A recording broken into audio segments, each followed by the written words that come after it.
कि हम बुद्ध की शरण में जाते हैं। बुद्ध क्या है? बुद्ध बोलते हैं ज्ञान को। ज्ञान किसको बोलते हैं? नॉलेज को, किसी चीज की नॉलेज।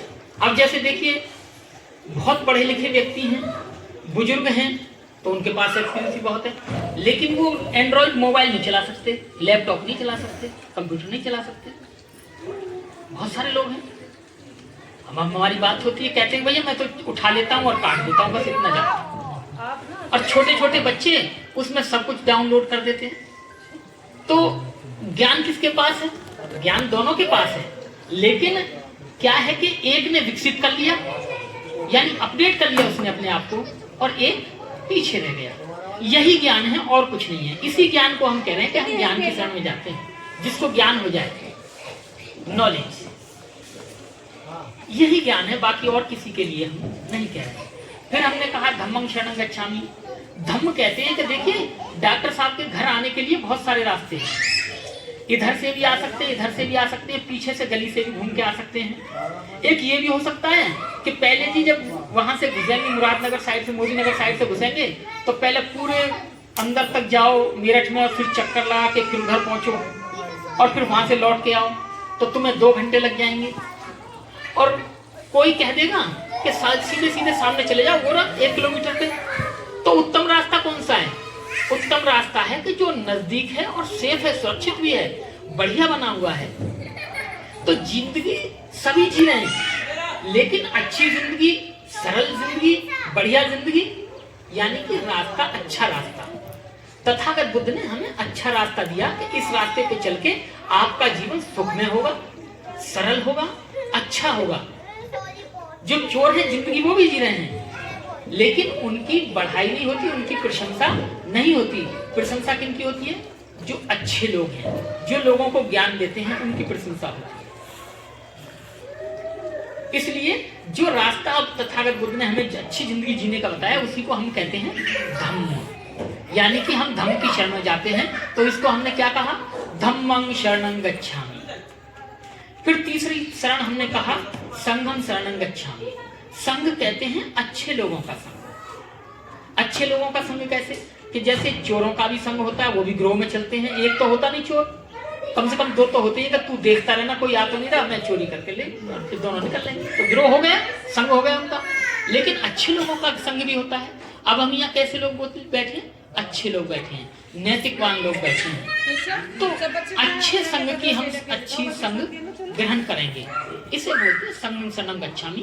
संघ कहते हैं ग्रुप को, ग्रुप कहते हैं यूनिटी। हम अच्छे लोगों के साथ रहेंगे, बुरे लोगों के साथ नहीं रहेंगे।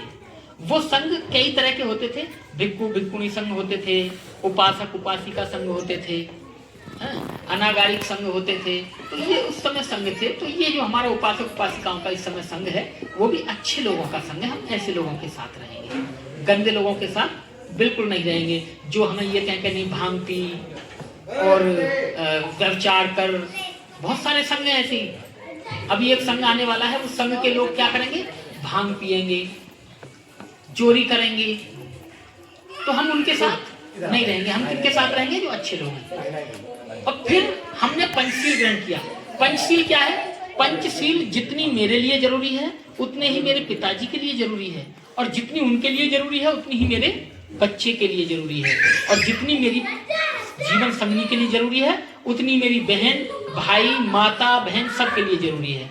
क्यों जरूरी है? कि जिस घर में पंचशील होता है, जिस घर में पंचशील पर लोग चलते हैं, उस घर में कभी लड़ाई नहीं होती, उस घर में कभी कलेश नहीं होता, उस घर से अच्छी बातों की महत्व आती है, लेकिन कभी आपको गालियां सुनने को सुनाई नहीं पड़ेंगी। और जिन घर में पंचशील का पालन नहीं होता है, उन घर में से क्या होता है? उन घर में कभी कभी ऐसा होता है, सुबह शाम ही आवाजें आती हैं अच्छी अच्छी, आ गया आप मूत पी के, ऐसे ऐसे शब्द इस्तेमाल होते हैं। फिर भी आया तुम? अभी कौन कह रहा है? ये वो पत्नी कह रही है जो कभी उसको तू नहीं बोलती थी, और थोड़ा सा ही क्या सेवन करने पर, हमने 5वें सील में कहा सुरा मेरिय मज्ज पमाद अट्ठाना वेरमणि सिक्खापदं समादियामि, कि मैं कच्ची पक्की शराब, भांग, धतूरा, बीड़ी, गुटखा, जो भी नशा होता है, इंजेक्शन से भी नशा होता है, इंजेक्शन लगाते हैं, कुछ गोली खाते हैं नशे करने के लिए, नशा कोई भी हो। तथागत बुद्ध कहते हैं, बताते हैं कि जिसने शराब का सेवन कर लिया, वो झूठ भी बोल सकता है, वो चोरी भी कर सकता है, वो व्यभिचार भी कर सकता है और वो हत्या भी कर सकता है। तो हमारे पंचशील कौन से? अतिपाता वेरमणि सिक्खापदं समादयामि, कि मैं बिना कारण के किसी की हत्या नहीं करूंगा। अगर मुझे बॉर्डर पे भेज दिया जाए और सामने दुश्मन हो तो हत्या करने से पीछ दूंगा। अब कोई सेना के जब जवान होते हैं, जब युद्ध होता है, तो जब वो 2-4 सैनिक मार देते हैं, आते हैं, तो सरकार क्या करती है?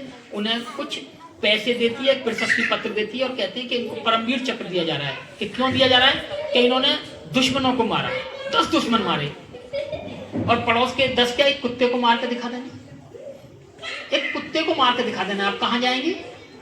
जेल। तो हत्या करने नहीं करूंगा। क्यों नहीं करूंगा? क्योंकि बिना कारण। लेकिन अगर कारण बनेगा तो मैं पीछे नहीं हटूंगा। फिर दूसरी बात हमने कही, मूसा वादा अदिन्न दाना वेरमणि सिक्खापदं समादयामि, कि मैं बिना पूछे किसी की वस्तु नहीं उठाऊंगा, चाहे किसी का सोना पड़ा है या पीतल पड़ा है। जिसके लिए मैं अभी 1 साल पहले अंडमान निकोबार गया, हमारे देश का हिस्सा है, मैं और हमारे एक साथी। आप देखेंगे कि वहां ताले नहीं लगते, घरों में ताले नहीं है, गेट नहीं है, सिर्फ पर्दे हैं। आप यकीन मानना, पर्दे हैं। जहां तक मैं गया हूं, मैं 4-5 टापू पे रहा, वहां पर्दे हैं घरों पे, और लकड़ी के टीन के घर हैं। 4 लकड़ी के वो खड़े कर दिए, पोल टाइप के, उसमें टीन ठोक दी, बस। दो कुछ कारण दिए वहां, क्योंकि वहां रास्ता ही नहीं है, भागेगा कहां? समुद्र, तो उन्हें जरूरत ही नहीं पड़ती। तुम बाइक पे हेलमेट रख के, अपना सामान रख के हफ्ते भर के लिए कहीं भी चले जाओ, हफ्ते भर बाद आप वहीं से उठा सकते हैं। मैं तो 20 दिन रहा हूं, 20 दिन मैंने खूब देखा। ऐसे लोग भी। और हमारे यहाँ अभी तुम बैग रख दो, 10 मिनट में गायब हो जाए। तो चोरी नहीं करनी चाहिए। चोरी करने से तुम्हें तो थोड़ा सा लाभ हो जाएगा, लेकिन जिसकी चोरी होगी उसे कितना दुख होगा ये आप जानते हैं। आपके अगर 10 रुपए भी गिर जाए, 10 रुपए थे, किधर गए आप? चाहे सारे कपड़े, अलमारी सब दोबारा 1 घंटा लगे उन्हें संभालने में, लेकिन 10 रुपए ढूंढोगे जरूर, कहाँ गए? क्योंकि चोरी होती है। दुख होता है, चाहे 1 पैसे का हो, चाहे 100 पैसे का हो। फिर हमने कहा, कामेषु मिच्छाचारा वेरमणि सिक्खापदं समादयामि। तथागत बुद्ध ने, जैसा मैंने पहले बताया, कि पति अपने पत्नी तक और पत्नी अपने पति तक ही सीमित रहेगी। बाकी हमारी नजर में सब भाई बहन हैं, माता पिता हैं, और छोटे बच्चे बेटा बेटी के समान हैं। हम इसलिए, जब ये घर में संस्कार होंगे, तो मैं कहता हूं किसी को पर्दा करने की जरूरत है ही नहीं। अब बताओ पर्दा क्यों किया जाता है? पर्दा यूं किया जाता है, कहीं जेठ की, ससुर की, देवर की किसी की गलत नजर ना पड़ जाए, वरना कोई और कारण है? कोई कारण है पर्दा करने का? इतनी महंगी लिपस्टिक आती है, लगा के पर्दा कर ले तो किस काम की है? किसी काम की?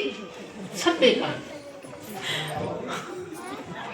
इसलिए पर्दा जो होता है वो इसके लिए होता है कि कहीं व्यभिचार ना हो जाए। और जब सब घर में सीलवान है तो फिर कैसा पर्दा?